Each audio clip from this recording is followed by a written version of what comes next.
तुम्हारा अपना विश्वास पार लगाएगा, गुरु नहीं पार लगाता।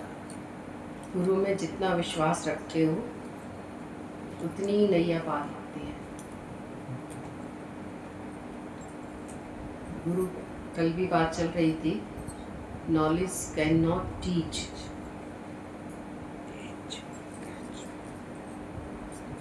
ये कैच किया जाता है, ज्ञान को कोई दे नहीं सकता किसी को। गुरु कैसे पार लगाएगा? अगर तुम्हारा विश्वास नहीं होगा तो गुरु कैसे पार लगाएगा? आप बताओ। अगर बच्चे का समर्पण ना हो तो माँ कैसे उसका ध्यान रख सकती है? छोटा बच्चा समर्पित होता है, और जब बड़े हो जाते हैं बच्चे तो फिर अपने आप भागते दौड़ते रहते हैं। उस बच्चे का माँ को पूरा ध्यान नहीं रहता। ध्यान तो रखती है माँ, माँ को तो ममता दी है भगवान ने, तो वो ध्यान रखेगी। लेकिन फिर भी पर जो बच्चा उसकी गोद में ही रहता है पूरे टाइम, उसी के प्रति उसका समर्पण है, तो वो उसका ध्यान रखा जाएगा। तो जो जैसा भाव जगाए वो वैसा ही फल पाए। गुरु कैसे पार लगा सकता है? आप बताओ। गुरु ने उसका बेड़ा उठाया, पर उसने गुरु में पूर्ण विश्वास रखा, तभी गुरु उसका बेड़ा उठा सका। तो जीवन में केवल ये नहीं गुरु ही करेगा, गुरु तो करता ही है, लेकिन हमारा जितना विश्वास होता है, जितना समर्पण होता है, जितना प्रेम होता है, जितनी विनम्रता होती है, उतना ही जीवन में आनंद आता है। गुरु कैसे कर सकता है? आप बताओ। कोई नहीं कर सकता। पर गुरु के वचन में विश्वास हो, गुरु के वचन में श्रद्धा हो, गुरु के वचन पर हमारा मन मर मिटे, तब बात बनती है। गुरु ऐसे कैसे कर सकता है? आप बताओ। नहीं कर सकता। गुरु में जितनी जितनी सबने श्रद्धा रखी, गुरु मेहनत करता है। गुरु बोला इतनी मेहनत करता है, कोशिश पूरी करता है, क्योंकि उसमें उसको करुणा है। इसलिए गुरु के अंदर करुणा है, इसलिए वो कोशिश पूरी करेगा हर मछली को बचाने की। पर मछली ही खिसक जाएगी अगर हाथ से, तो कैसे बचाया जाए? जीवन देता है गुरु सभी को, लेकिन अगर कोई संसार में भागता रहेगा तो गुरु कैसे करेगा? ये तो अपनी भी तो कुछ हमारी विल होनी चाहिए ना। ग्राहक की विल होती है तभी वो कुछ खरीद पाता है। दुकानदार दिखाता है, पूरी कोशिश करता है कि कुछ ना कुछ इसको पसंद आए, कुछ ना कुछ जरूर ये लेकर जाए यहाँ से। लेकिन अगर वो लेने ही नहीं आया है, उसकी पॉकेट में पैसा ही नहीं है, तो दुकानदार कोई फ्री में तो दे नहीं देगा। वो दे सकता है, बढ़िया चीज़ पकड़ा सकता है, आपको अपना प्रॉफिट कम कर सकता है, लेकिन कुछ लेनदार भी तो हम हों। अगर हम लेनदार ही नहीं हैं, सिर्फ विंडो शॉपिंग के लिए ही आए हैं, केवल देखने ही आए हैं, तो गुरु कैसे कर सकते हैं? गुरु कर सब सकता है, पर हमारी अपनी श्रद्धा होनी बहुत जरूरी है। क्लियर हुई बात आज या नहीं? या हम जैसे बालक मत बन जाए, बिल्कुल समर्पण करते हैं कि जैसे गुरु हमें बनाए, जैसे गुरु हमें रखे। हाँ, वो तो बोला ही आपको, वो तो बात बताई है आपको कि जब जो कोई समर्पित हो जाता है तो उसकी संभाल गुरु को करनी होती है। फिर तो उसके लिए पूरा भरसक प्रयास किया जाता है। जो पढ़ने वाला बच्चा होता है ना, टीचर उसको रात के 12 बजे भी पढ़ाएगा, जो पढ़ने वाला होगा। तो नहीं पढ़ने वाला होगा, उसको उसके आगे कितना माथापच्ची किया जाएगा, आखिर टीचर छोड़ देता है। तो जो पढ़ने वाला है उसके लिए तो गुरु भी अपनी नींद उड़ा देता है। अपनी नींद खत्म करके भी हमारा पूरा कोशिश करता है कि कैसे भी करके इसको पूर्ण आनंद मिले। हम थोड़े थोड़े आनंद में खुश हो जाते हैं। सब गुरु जी को बोलते थे, गुरु जी थोड़ा थोड़ा तो फ़ायदा हो गया, सब बताते थे ना तो सब सोचते थे गुरुजी बड़ी शाबाशी देंगे। वो कहते थे थोड़े फायदे से हम तो खुश नहीं हैं, तुम खुश हो गए हो क्योंकि तुमको तो पता ही नहीं कि पूर्ण आनंद क्या होता है। हम तब खुश होते हैं, तुम्हें भी पूरी खुशी तब मिलेगी जब तुम पूर्ण आनंद लेंगे, जब तुम एक तरफ हो जाएंगे। अभी सुना सबने, ज्ञान तो पूरा सुना। घोड़े वाला क्या कहता है, अगर तुम ऐसे ऐसे करेंगे तो तुम नीचे मारे जाएंगे, एक तरफ हो जाओ। तो दादा ने बोला ज्ञान सुना तुमने? ज्ञान क्या सुनाया? बोला ज्ञान था, बहुत बड़ा राज की बात है ये। अगर एक तरफ हो जाते हो तो तुम्हारी नैया पार लग जाएगी, चाहे भले ही थोड़ी थोड़ी खिसकेगी पर पार लगेगी। और अगर भले तुम तेज चल रहे हो पर दोनों तरफ चल रहे हो, आधा मन इधर रख के बैठे हो आधा इधर, तो नैया पार नहीं लगेगी। कभी भी मन कहीं भी खिसक जाएगा, क्योंकि मन का भरोसा ही नहीं। मन पर कभी एतबार नहीं करना, अंत तक भी। बोला जैसे सांप को कभी मरा हुआ मत जान लेना। कभी कभी आप देखते हो ना, सांप तुम्हारे घर में निकले, आसपास निकले, तो ऐसे ऐसे करते हो आप, कुछ भी थोड़ी देर बेहोश हो जाता है, मतलब थोड़ा सा उसमें शक्ति कम होती है थोड़ी देर के लिए। अगर आपने छोड़ दिया तो फिर तुम्हारे घर में ही आएगा, जब तक कि पूरी श्वास ना निकले उसकी। एक श्वास भी अगर रह जाती है ना तो वो फिर श्वासें बढ़ जाती हैं उसकी जल्दी। इस मन का भी अंत तक एतबार नहीं है। अभी देखो ना, ज्ञान सुनकर फिर दोनों तरफ भाग रहा है, तो अंत में तो कहीं जाएगा फिर। अभी तो गुरु भी सामने बैठा है, सामने बैठा है तो भी मन को डर नहीं है, तो भी मन को श्रद्धा नहीं है, तो भी मन का समर्पण नहीं है सामने होने पर भी। और जब नहीं होगा तब तो मन कहाँ जाएगा। इसलिए इस मन को पूरा एक तरफ कर दो अंदर से कि भगवान सिर्फ तू चाहिए मुझे। अब मुझे दुनिया की चीज़ें नहीं चाहिए, क्योंकि दुनिया की चीज़ें कितनी भी होंगी तुम्हारे पास, वो सब छूटेंगी हमारे पास से, और उसी में ही मन गया तो हमारा क्या ही मोक्ष होगा। तो कोशिश करो उस सत्य को हर जगह ढूंढने की, कि ये वस्तु मुझे किस वजह से अच्छी लग रही है, इसकी वजह क्या है। आज ये टेबल हमें किस वजह से अच्छी लग रही है, क्योंकि ये अभी काम की है, इसलिए इसमें भगवान है। और अस्ति भांति प्रिय, ये तीन लक्षण हर जगह है, इसीलिए कोई चीज़ आपको पसंद आ रही है तो वो भगवान का लक्षण है। और अगर ये ना हो तो हमको कोई चीज़ समझ ही नहीं आएगी, उसका अस्तित्व ही नहीं है फिर। तो हर जगह ज्ञानी जो होता है वो उसमें भगवान को दर्शन करता है। अज्ञानी उसमें बेटा देखता है, बेटी देखता है, घर देखता है, सुख देखता है। ज्ञानी उसमें भगवान का दर्शन करता है, ये भगवान का रूप है। और अज्ञानी उसमें सुख लेता है, सुख नहीं लेता ज्ञानी। ज्ञानी उसमें भगवान का भाव रखकर उसमें मन अटकाता नहीं है कभी भी, तो वो मुक्त है। और अज्ञानी उसमें मन अटक जाता है। जो चीज़ मिलती है तुमको फ्री में मिले तो मन अटकता है। छोड़ कर भी, सत्संग को छोड़कर भी तुम फ्री के पीछे भागते हैं। कभी देखना, तुम अपने अंदर के लोभ लालच को पहचानो, अपने अंदर की आसक्ति को जानो, अपने अंदर के विकारों को जानो, विषयों को जानो, कि ये इस वजह से हमारा मन संसार में भाग रहा है। और जिसको भगवान मिल गया उसका मन कहीं नहीं भागता, संतुष्टि है उसको। संतोष धन सबसे बड़ा धन। कोई भी प्रेजेंट में नहीं जीता।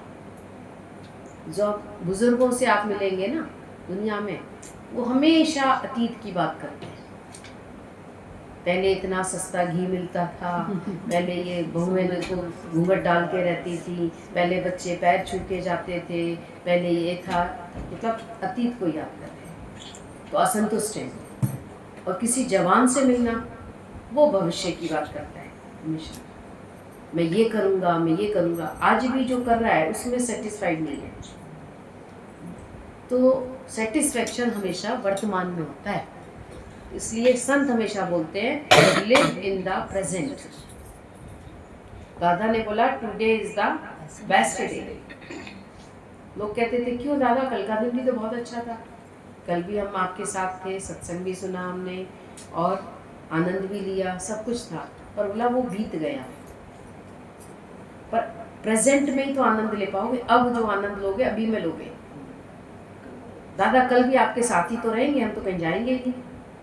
बोला पता ही नहीं, शरीर किसका साथ रहेगा किसका साथ नहीं रहेगा। तकलीफ हो जाए शरीर में तो साथ कहाँ करोगे गुरु का?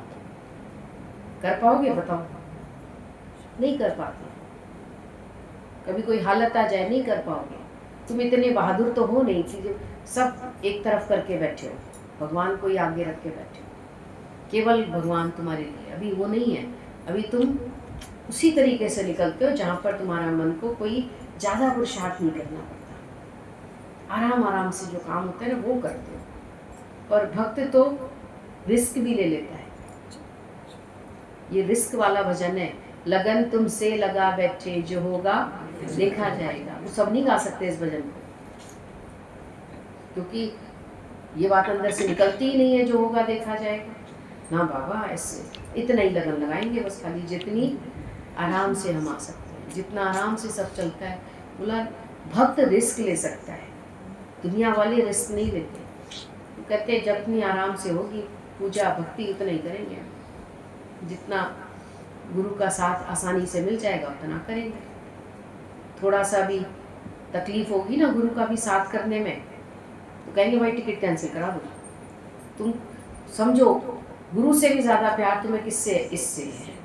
और एक दिन तो इसी में आसक्ति जाएगी। फिर अभी इतना प्यार नहीं है गुरु से भी, ये तुम थोड़ा सा भी दर्द सहकर गुरु का साथ कर सके। दर्द नहीं सह सकते अभी। और मीराबाई ने तो दर्द में ही भगवान को पाया, उसको तो दर्द में ही परमात्मा याद आया। कुंती को दर्द में भगवान याद आया। तुमको बोला दर्द में तो फिर संसार याद आएगा, सुख याद आएगा। तो अभी और हमको समर्पण करना है। ज़्यादा में ज़्यादा क्या होगा? कोई बोलता था गुरुजी को, गुरुजी अभी ना तबीयत ठीक नहीं है, तो कहते थे क्या हुआ? थोड़ी गुरुजी ऐसे ही तबीयत थोड़ी गड़बड़ हो जाती है, बोले आ जाओ हम यही इलाज करा देंगे। तो यही बोलते थे। यहाँ बहुत अच्छे डॉक्टर हैं। लखनऊ में डॉक्टर नहीं है क्या? लखनऊ कोई छोटी जगह है क्या? गांव है क्या कोई? नहीं गुरुजी वो तो अच्छा है। फिर गुरुजी आपको परेशानी होगी ना?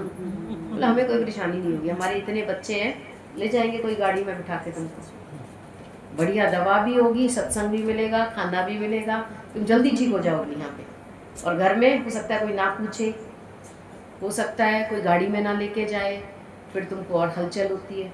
और यहाँ जब हम बुला रहे हैं ना तो फिर जिम्मेदारी हमारी है। और जो पूर्ण श्रद्धा वाले हैं वो तो मान लेते हैं गुरु की बात, और जो अधूरे लोग हैं वो फिर भी नहीं मानते। इतनी बात कहने पर भी गुरु भार उठाने को बैठा है हमारा, तो भी नहीं मानते। आपको पता है? तो ये श्रद्धा ही हमारे लिए अनमोल है। और ज्ञान भी श्रद्धा सुन रही है आपकी, ज्ञान आप नहीं सुन रहे। जिस दिन श्रद्धा होती है उस दिन तो हमारा मन एकदम भीग जाता है। कितना अच्छा लगा आज गुरुजी ने कितना प्यार दिया, कितना बढ़िया ज्ञान चला। जिस दिन श्रद्धा नहीं होती सो लेते हैं थोड़ी देर, फिर ध्यान ही नहीं देते हैं। दूसरा कह रहा है बहुत अच्छी पॉइंट चली आज तो, फिर मन सोच रहा है क्या चली थी आज, मैंने तो सुनी नहीं ध्यान से। तो बहुत सारा खेल श्रद्धा का है, सारा खेल विश्वास का है। तो विवेकानंद को भी संशय आ गया, सुना अभी आपने कि भाई श्रद्धा तो अच्छी है, आपके प्रति लोग श्रद्धा रख रहे हैं, और कुछ लोगों को उसने देखा कि वो अंधश्रद्धा रख रहे हैं। रामकृष्ण परमहंस ने बोला ये मेरे को समझ नहीं आया कि श्रद्धा रखें, आपके पास आए जाएं, आपका ज्ञान सुने, लेकिन अंधश्रद्धा रख रहे हैं, आपके पीछे पीछे ही चल रहे हैं। तो बोला तू अभी समझ जाएगा धीरे धीरे। श्रद्धा को कभी आँख नहीं होती, जहाँ आँख होती है वहाँ श्रद्धा ही नहीं होती। क्योंकि बोला श्रद्धा अंधी होती है पर गुरु अंधा नहीं होना चाहिए। ये बात समझते हो? गुरु अंधा नहीं होना चाहिए। श्रद्धा तो अंधी भक्त की होती है, पर अगर गुरु अंधा हुआ तो तुम गड्ढे में जाओगे। गुरु जागा हुआ होना चाहिए, गुरु सावधान होना चाहिए, गुरु को पता होनी चाहिए कि मुझे इसको क्या करना है। तो हम तो बहुत ही भाग्यशाली हैं कि गुरु मिला वो जिसने हमको हमारे ही स्वरूप में टिकाया। उसने कहीं दुनिया में भटकाया नहीं, कहीं अटकाया नहीं। उसने बोला भले प्रेम उसी से होगा, प्रेम तो उसी से था और रहेगा भी अंत तक, लेकिन फिर उसने तत्व की पहचान दी कि तत्व क्या है। अभी आप गोल्ड वाले के पास जाते हो, सुनार के पास जाते हो, उसकी नज़र तत्व पे होती है, वेट पर होती है, सोने पर होती है, खरे सोने पर। हम कहते हैं हमने तो इस रेट का सोना खरीदा था, ये रेट चल रहा है आज।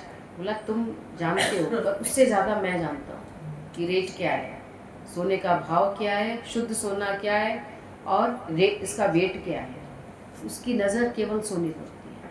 तो गुरु भी हमको सब में भगवान का दीदार कराता है, पर पहले एक जगह श्रद्धा टिकनी चाहिए। अगर मन टिकेगा ना तो उससे बहुत काम हो सकते हैं। इतने बड़े बड़े आविष्कार होते हैं एक ठहरे हुए मन से। आज ब्रह्म ज्ञानी ने जो अपने को जाना या हमें समझाया, तो बोला स्थिरता से ही समझ में आती है बात। अस्थिर मन संसार। तो मन जब डामाडोल है तो श्रद्धा भी पूरी नहीं रख सकते, प्रेम भी नहीं कर सकते पूरा, क्योंकि मन बटा हुआ है। तो मन की एकाग्रता ही भगवान है। कल इसमें पढ़ा था, मुक्ति का द्वार कौन सा है? सत्संग, जहाँ आके रोज विवेक जगता है। गुरु ने छुड़ाया कुछ नहीं, लेकिन विवेक जगाया कि ये तो तुझे पता होना चाहिए किस लिए तुम आए हो, किस लिए बंदे तू आया जग में, क्यों तूने अपनी सुध बिसराई। ये तो पता होना चाहिए तुमको। ये कहाँ पता लगेगा? सत्संग में। सत्संग के बिना कौन बताएगा? घर में सब कहेंगे ये कीमती चीज़ है, इसको ऐसे संभाल के रखो, इसको ये करो, इसका ये करो, सब संसार से ही जुड़ी बात बताएंगे। कहीं भी जाओ आप, XYZ, एक गुरु के पास आते हैं, वो हमको बताता है कि तेरी मंजिल क्या है, किस ओर तेरी मंजिल, किस ओर जा रहा है। तो सत्संग है मुक्ति का द्वार। हम मुक्ति किस में समझते थे? कर्म कांड में। हमने हवन कर लिया, पूजा कर लिया, दान कर लिया, किसी को पानी पिला दिया। अब गर्मी है, पानी पिलाना भी एक पुण्य होता है। घड़ा भर के बाहर रख दिया, ये भी एक पुण्य का काम है। लेकिन सबसे बड़ा पुण्य कौन सा है? बोला अपने को जानना। इससे बड़ा कोई पुण्य नहीं है। और सबसे बड़ा पाप क्या है? अपने को शरीर जानना। तो ये भी हमको सत्संग से ही पता लगा। तो मोक्ष का द्वार, मुक्ति का द्वार सत्संग है, जहाँ आकर हमको ये पता लगा कि मैं हूँ कौन। विस्मृति हो गई थी हमको। तो हम इसी को सच मान रहे थे। हम सोच रहे थे ये सच, ये सच, ये सच। और गुरु ने बोला ना ये सच ना वो सच, अब तू सच को जान रहे। तो रोज सत्संग में आते हैं, रोज विवेक जगाता है गुरु। यहीं से हमें मोक्ष मिलता है और प्रेम और लगन अपने आप बढ़ती जाती है। ज्ञान का बीज कौन सी धरती पर फूटता है? ज्ञान का बीज डाला हमने, पर कौन सी धरती पर फूटेगा? श्रद्धा की, ज्ञान की धरती पे फूटेगा। जब ज्ञान में टिके रहोगे तो श्रद्धा भी टिकी रहेगी। और ज्ञान में से हिल गए हम, इधर उधर चले गए, क्योंकि सब मिक्स कर लेते हैं। ज्ञान के बाद ना सब जीवन को मिक्स कर लेते हैं। अब गुरु तो है ही नहीं, हम कुछ भी करें। अब हमारे सामने गुरु थोड़े ना है जो हमारा हाथ पकड़ेगा या चोटी पकड़ लेगा हमारी। हम तो कुछ भी कर सकते हैं। बोला नहीं, ज्ञान पर ही टिके रहना है अंत तक। ज्ञान की धरती पर ही ज्ञान का बीज टिकेगा, फूटेगा और पौधा बनेगा। ज्ञान से हटकर गड़बड़ हो जाएगी सारी। श्रद्धा तो अच्छी चीज़ है, पर ज्ञान से हटकर श्रद्धा और कहीं चली गई तो भी पता नहीं है। फिर मन कहीं अटक जाता है, कभी कर्म कांड में अटक जाता है, कभी फिर बाहर मुक्ता में आ जाता है। तो इस ज्ञान से गुरुजी ने सत्संग को इतना महत्व क्यों दिया? क्योंकि बोला सत्संग से ही गुरु मिला है, सत्संग में ही विवेक जागृत होता है। इतना अनवरत कार्य किया उन्होंने।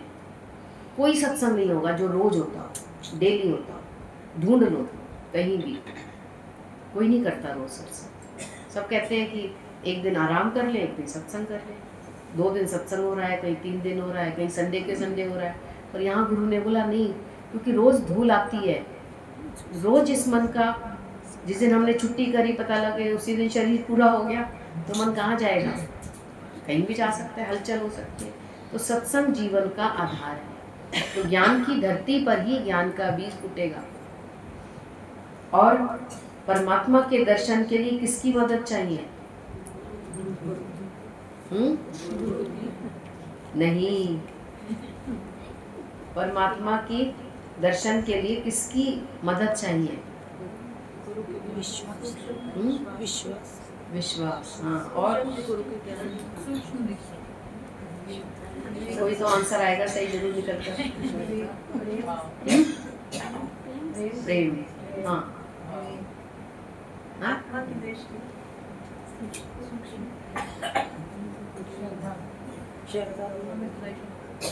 परमात्मा के दर्शन के लिए इश्क चाहिए हमें अपना। प्रेम, इश्क।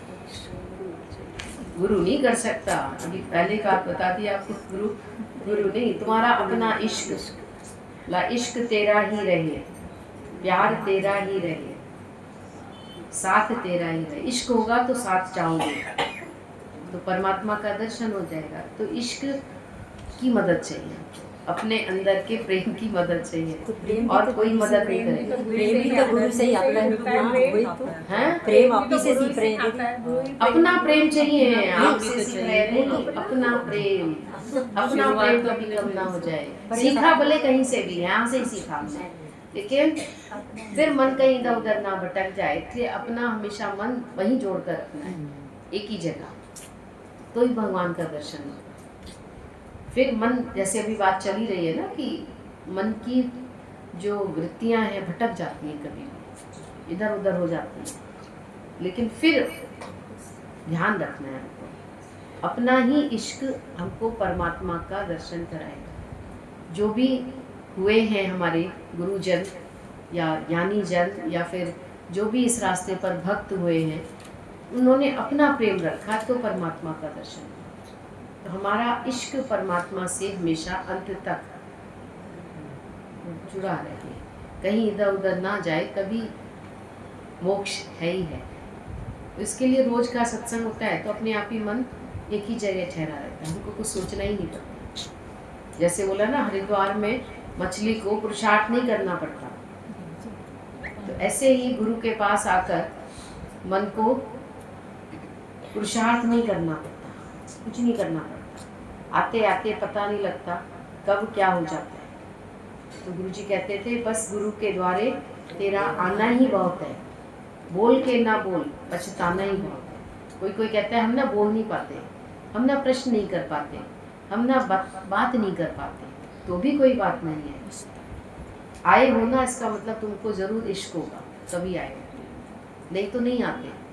इस समय आराम भी कर सकते थे तुम, इस समय और भी काम कर सकते थे। बहुत संसार के काम बिखरे पड़े हैं तुम्हारे, काम तो कभी जिंदगी में कभी कम नहीं होंगे ना, पर अफसोस की कम नहीं होंगे। तो इश्क होगा तो आप कहेंगे छोड़ो, हो जाएगा, होना होगा तो हो जाएगा, नहीं होना होगा कोई बात नहीं, कौन सा हमारे साथ काम जाने वाला है। हो गए तो ठीक है, नहीं होगा तो भगवान अपने आप ही संभाल करेगा तुम्हारा। इश्क होगा तो संभाल करेगा। इश्क वो भगवान टेस्ट करता है, विघ्न डालकर भी टेस्ट करता है। और हम सोचते हैं कि भगवान ने विघ्न क्यों डाला। भगवान विघ्न डालकर बच्चे की, अपने भक्त की और एनर्जी को बढ़ाता है। एक बार एक संतों का समागम चल रहा था, तो एक व्यक्ति ने क्या किया, एक घड़ा भरकर गंगा जल का रख दिया वहीं पर कि भाई जिसको प्यास लगेगी वो पी लेगा। अब जिसको भी प्यास लग रही थी, सब संत उससे पानी लेकर पी रहे थे। अब एक व्यक्ति बड़ा ध्यान से देख रहा था उस चीज़ को और कहता है कि ये घड़ा कितना भाग्यशाली है, सब संत इसको स्पर्श कर रहे हैं, और सबसे बड़ी बात इसमें गंगा जल भरा गया है। गंगा जल कौन भरता है? सबके पास तालाब का जल है, नदी का जल है, और नदियों का है या पोखर का जल है, पर ये तो कितना भाग्यशाली है। अब घड़े ने भी उसकी बात को सुन लिया, एहसास कर लिया। तो घड़ा कहता है कि देखो, मैं भाग्यशाली नहीं था, मैं तो कहीं जंगलों में पड़ा हुआ था, और एक कुम्हार की नज़र पड़ी मेरे ऊपर। तो कुम्हार देखता रहता है ना कहाँ अच्छी मिट्टी है, तो कुम्हार की नज़र पड़ी तो वो मुझे लेकर आया वहाँ से उठाकर, और गधे पर लादा गया। पहले तो मुझे गधे पर लाद कर लाया, अपने घर में लाकर फिर उसमें पानी मिलाया और उसको फिर रौंदा, खूब चिकना करना पड़ता है। अब चिकना किया, उसके बाद फिर शेप दी उसने मुझे, थप थप थप थप करके, ऐसे ऐसे करके। तब मैं सोच रहा था क्या मेरी किस्मत है बेकार। गधे पर लादा गया, पैरों से थप थप की गई, उसके बाद भी हाथों से भी थप थप करना पड़ा, और फिर आवे में पकाया गया। ये भी मेरी किस्मत खराबी तो है। तो देखो कहाँ आवे में भी पकना पड़ रहा है मुझे। उसके बावजूद जब मार्केट में आया तो बाजार में आकर भी लोग खरीद नहीं रहे मुझे, वो भी परीक्षा ले रहे हैं, फिर टक टक टक टक करके देख रहे हैं। और फिर किसी ने मुझे खरीद लिया, और अब जब गंगा जल भरा गया इसमें और संतों का स्पर्श मिल रहा है, तब मुझे पता लगा कि ये सब परीक्षा इसलिए हो रही थी कि मुझे कितना सौभाग्य मिलना था।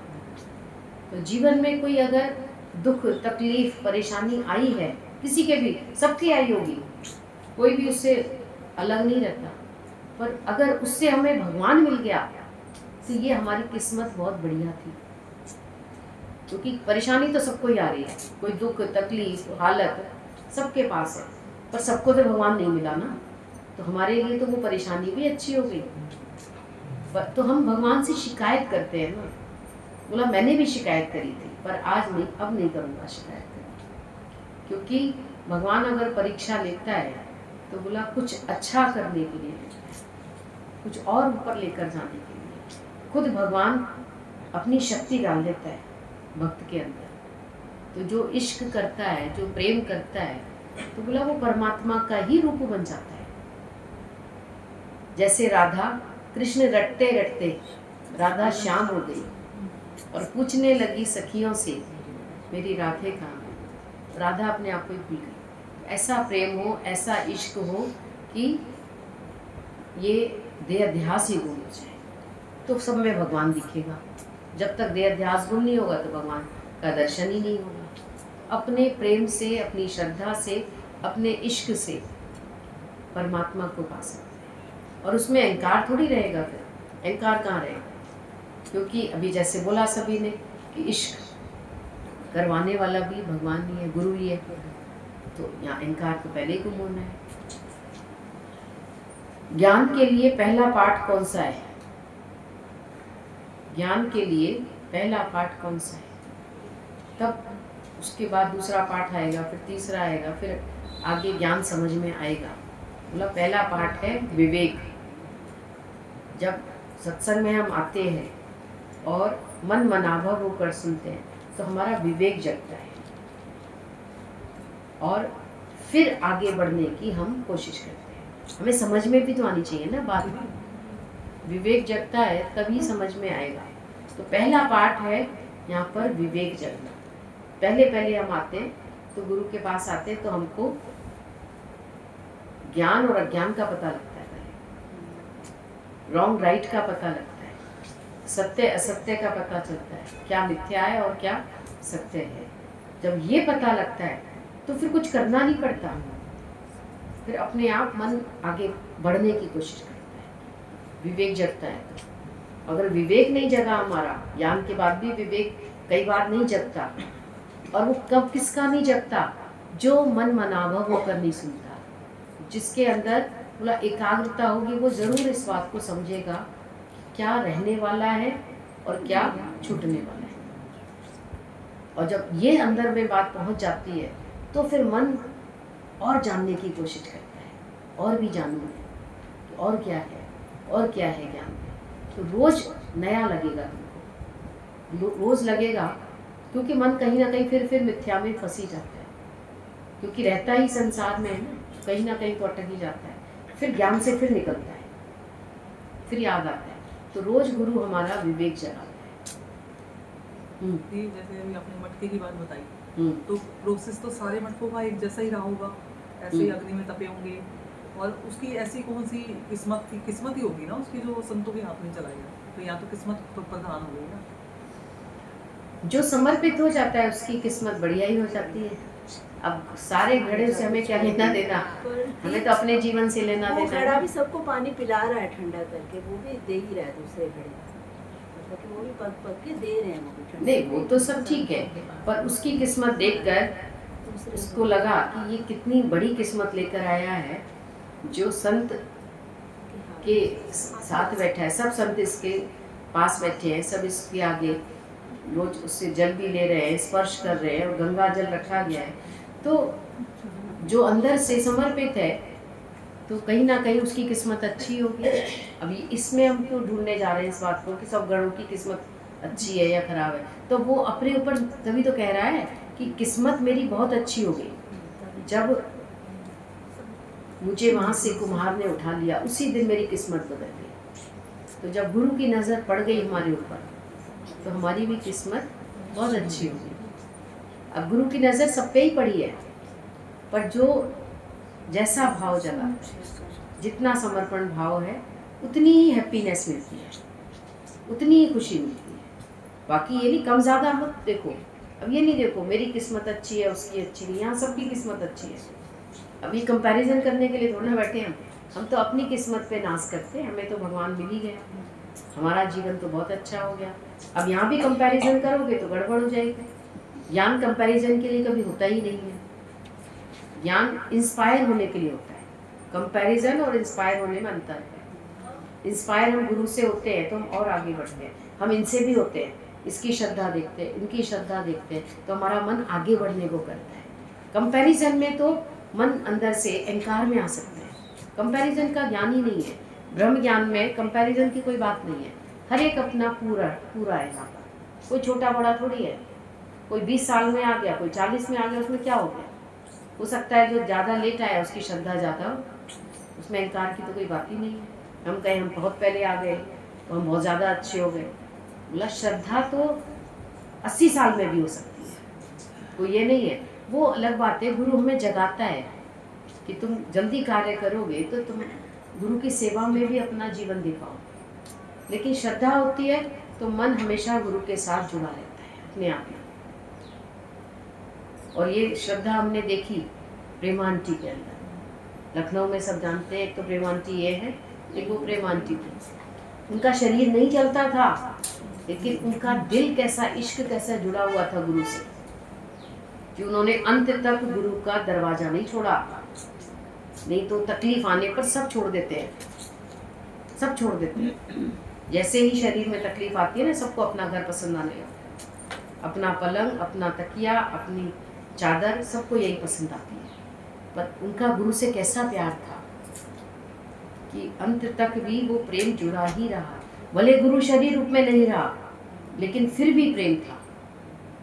तो ये कैसी इश्क की तो बात है ये सारी, और किसकी बात है।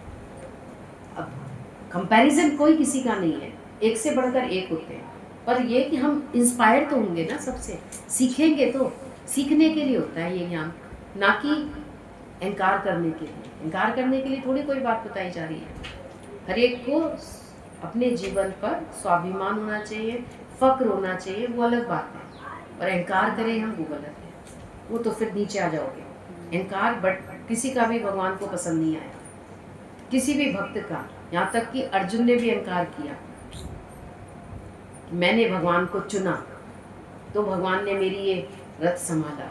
बोला तूने नहीं चुना, वो भी देने वाला भगवान ही है, समझ देने वाला। तो भगवान लेकर गए उसको, वो समझता था मैं ही भगवान का बड़ा भक्त हूँ शायद। भगवान उसको लेकर गए और बोला मैं अपने एक भक्त से मिलवाने ले जा रहा हूँ, पर उसको अपना नाम मत बताना कि मैं कौन हूँ। तो बोला क्यों, मैं तो अर्जुन हूँ, बताऊँ सबको, सब अर्जुन तो हूँ ही मैं, सारी दुनिया पहचान गई है मुझे। लो पर उसको मत बताना, कहना मानना, ठीक है। जब वो गया तो वो एक ब्रह्मज्ञानी था, और झोपड़ी के बाहर उसके सूखी घास थी, ऐसे घास भी हरी नहीं थी, और उसने 4 तलवारें लटका रखी थी धागे से बांधकर। यहाँ से यहाँ तक रस्सी बांधी हुई थी, 4 तलवारें लटकी हुई थी, और कुछ ढूंढ रहा था ऐसे करके घास में, सूखी घास में। तब वो गया अर्जुन पास में, बोला बाबा क्या ढूंढ रहे हो। बोला मैं यहाँ पर हरियाली ढूंढ रहा हूँ। बोला हरियाली कहाँ होगी यहाँ पर, तो सूखी घास है। और बोला ये तलवारें किसके लिए लटकाई तुमने चारों? तो बोला ये पहली तलवार है अर्जुन के लिए। अच्छा हुआ नाम नहीं बताया मैंने, नहीं तो अभी तो लेकर ही बैठा है तो मार ही देता मुझे। तो बोला अर्जुन ने ऐसा क्या किया जो अर्जुन के लिए तलवार लटका कर रखी है तुमने? बोला अर्जुन बहुत स्वार्थी है। बोला कैसे स्वार्थी कैसे है? बोला देखो खुद तो आराम से बैठ गया पीछे, पूरे युद्ध में मेरे भगवान से रथ हकवाया, मेरे भगवान को ये काम दे दिया उसने, वो इसलिए आया था क्या? बोला अच्छा। तो बोला अर्जुन अच्छा नहीं है आपके साथ? बोला नहीं। बोला दूसरी तलवार किसके लिए? वो प्रहलाद के लिए, सब बड़े बड़े भक्तों के लिए की तलवार रखी थी। बोला प्रहलाद के लिए क्यों? बोला जैसे ही उसको गर्म खंबे से लगाया गया उसने मेरे भगवान को याद किया और जलते हुए खंबे में भगवान को जीवन कराना पड़ा। भगवान को उसे बचाने के लिए, उसको आशा देने के लिए, उसका विश्वास बढ़ाने के लिए, श्रद्धा बढ़ाने के लिए भगवान को जलते हुए खंबे में आना। मेरे भगवान को क्या जरूरत थी जलते हुए खंबे में चींटी बनने की? बोला तीसरी तलवार किसके लिए?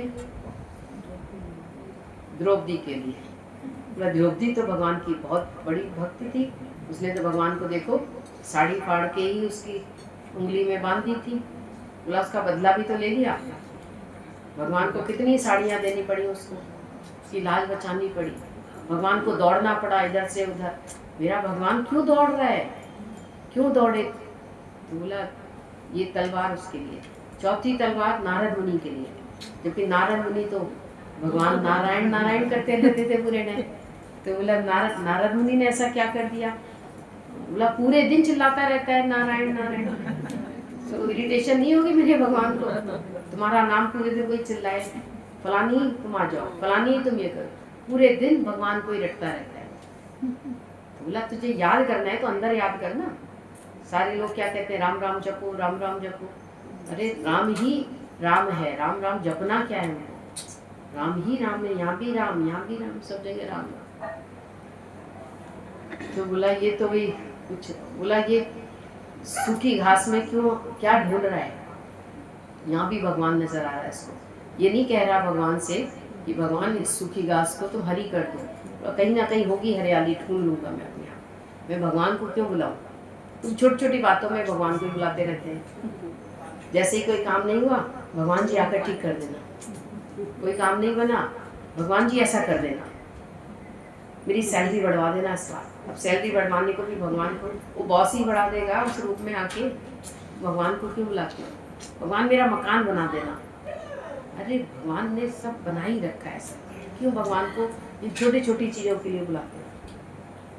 भगवान से वही काम, बोला वो तुम्हारे अंदर बसा बैठा है, क्यों तुम उसे बुला ही क्यों रहे हो? पहली बात के लिए क्योंकि तुमने उसको हाजिर नाजिर नहीं जाना, इसलिए तुम भगवान को बुलाते हैं, पुकारते हैं लोग। इसमें भी उम्मीद जो है वो नारायण का रूप है। उम्मीद जो थी वो नारायण है उसके लिए। हाँ वो कभी उम्मीद नहीं छोड़ता, जो ज्ञानी भक्त है। इसलिए भगवान ने गीता में बोला है मुझे ज्ञानी भक्त प्यारा है। सारी दुनिया जो भक्त बन के बैठी है ना, वो सिर्फ भगवान से मांगने के लिए, और केवल ज्ञानी भी नहीं, केवल ज्ञानी बोला भगवान की माया का अपमान कर देता है, ठुकरा देता है, चला वो भी नहीं है। पर मुझे ज्ञानी भक्त प्रिय है, क्योंकि यहाँ भी भगवान है, जो ज्ञान से भी समझता है कि भगवान महसूस करता है हर जगह। और भक्त माना भगवान से प्रेम करके बैठा है। आप पढ़ना इस सेंटेंस में, गुरुजी ने बड़ा जोर दे के समझाया इस बात को। ना केवल भक्त, ना केवल ज्ञानी, पर ज्ञानी भक्त प्रिय है। मुझे ज्ञान भी होना चाहिए, उसको समझ होनी चाहिए कि भगवान जर्रे जर्रे में समाया पड़ा है, ये समझ भी रखो, और हर जगह उसको पहचान सको, प्रेम कर सको, भक्त होना चाहिए। ठीक है। तू अपना रूप पहचान रे, तू अपना रूप पहचान रे। आया था किस काम को, क्यों सोया चादर तान के।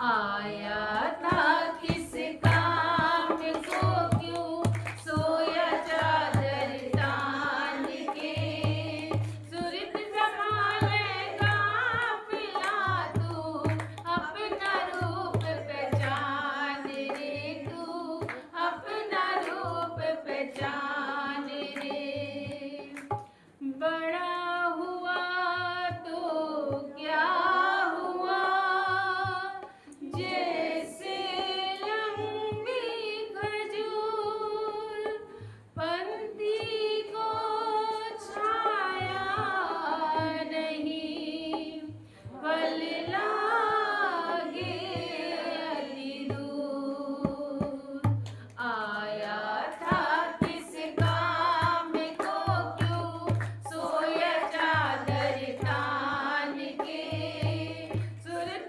संभालेगा पिला तू अपना रूप पहचान रे तू अपना रूप पहचान रे माया मरी ना मन मरा मर मर गए शरीर आशा तृष्णा ना मरी कह गए दास कबीर आया था किस काम को क्यों सोया चादर तान के सूरत संभालेगा पिला तू अपना रूप पहचान रे तू अपना